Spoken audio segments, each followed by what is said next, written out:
Olá, a Câmara aprovou uma nova renegociação das dívidas dos estados. Eles poderão criar novas parcelas, mas terão que se comprometer com regras de ajuste fiscal.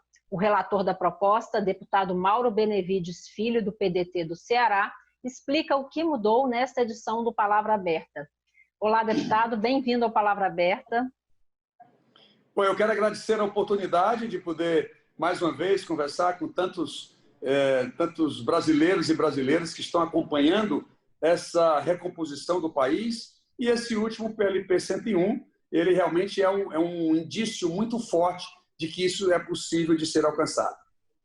Deputado, estava em vigor até então um projeto de recuperação fiscal aprovado em 2017.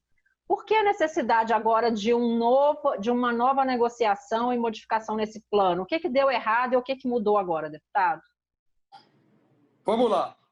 Na Lei Complementar 159, lá em 17, que criou o regime de recuperação fiscal, o regime era assim: você teria algumas metas a serem cumpridas, você teria direito a 3 anos de não pagamento da dívida, fazia uma avaliação, se tivesse cumprido, continuaria com mais 3 anos sem pagar.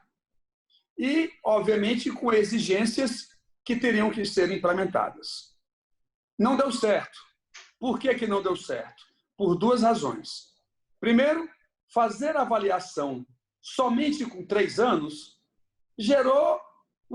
deixou o Estado muito solto para poder cumprir as regras que estavam pré-estabelecidas. Nesse novo PLP 101, por isso que os governadores inicialmente chiaram, é o seguinte: primeiro ano, não cumpriu, primeiro que a avaliação vai ser anual, e não de 3 em 3 anos, ou de 5 em 5 anos, ou o que quer que seja.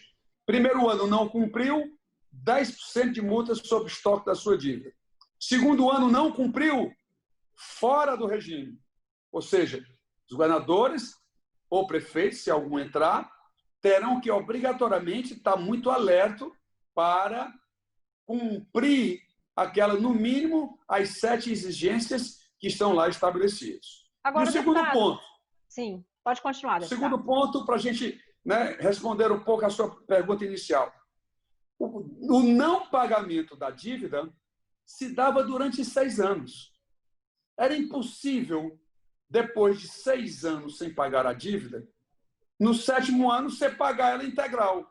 As pessoas não atentaram que isso era impossível de ser feito.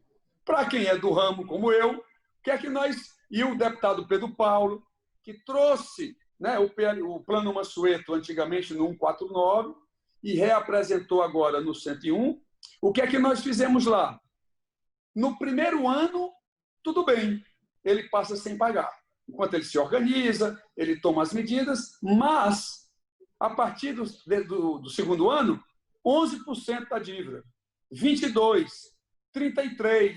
Então, quando ele exaurir os 10 anos, ele já estará pagando integralmente a dívida. Olha, essa mudança, ela realmente vem ao encontro de poder exigir dos estados, que vão ficar durante muitos anos sem pagar a sua dívida integralmente, mas vai ficar acostumado, balizado para poder pagar a sua dívida num prazo de 10 anos, 1 ano de apresentação de medidas e 9 anos para pagamento de dívida.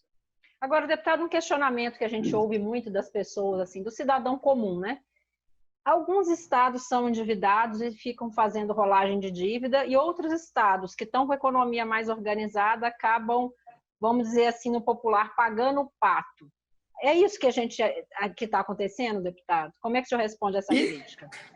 Essa era o que estava no Plano Mansueto. Então, nós fizemos essa correção nesse PLP 101, que já foi aprovado na Câmara e votado no Senado, portanto, ele vai agora à sanção presidencial.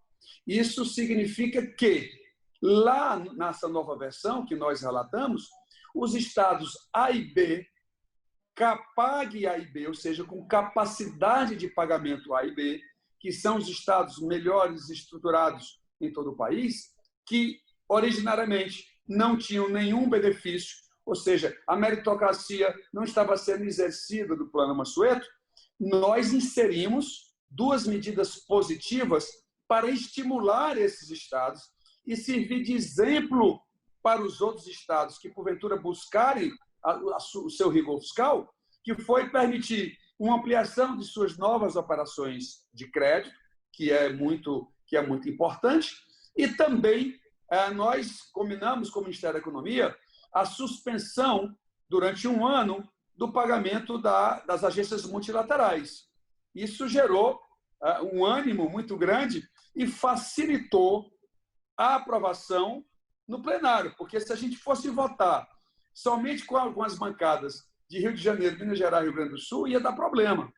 Então, trazer a bancada de todos os demais estados brasileiros acabou dando oportunidade para a gente ter uma votação bastante significativa, quando eu falo numericamente, para poder aprovar e impor contrapartidas exigidas, como cálculo de pessoal, que agora eu disciplino, né? O PLP disciplina como deve ser apurado, não pode tirar pensionista do cálculo. Eu digo muito que o gestor disse isso para os governadores, você pode até enganar o relatório de gestão fiscal.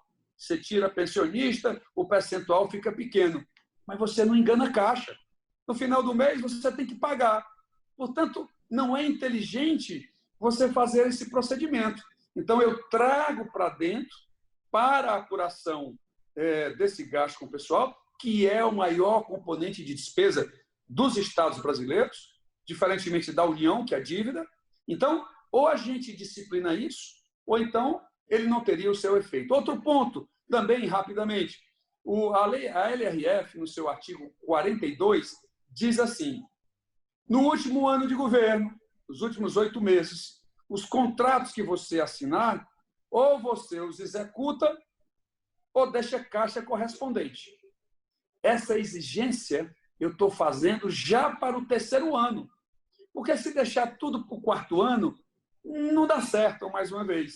Então, a experiência, 12 anos de Secretaria da Fazenda, né, me deram essa oportunidade de também fazer, dentre outras correções, essa do artigo 42 da LRF, que já vai obrigar no 3º ano, ainda dentro do seu governo.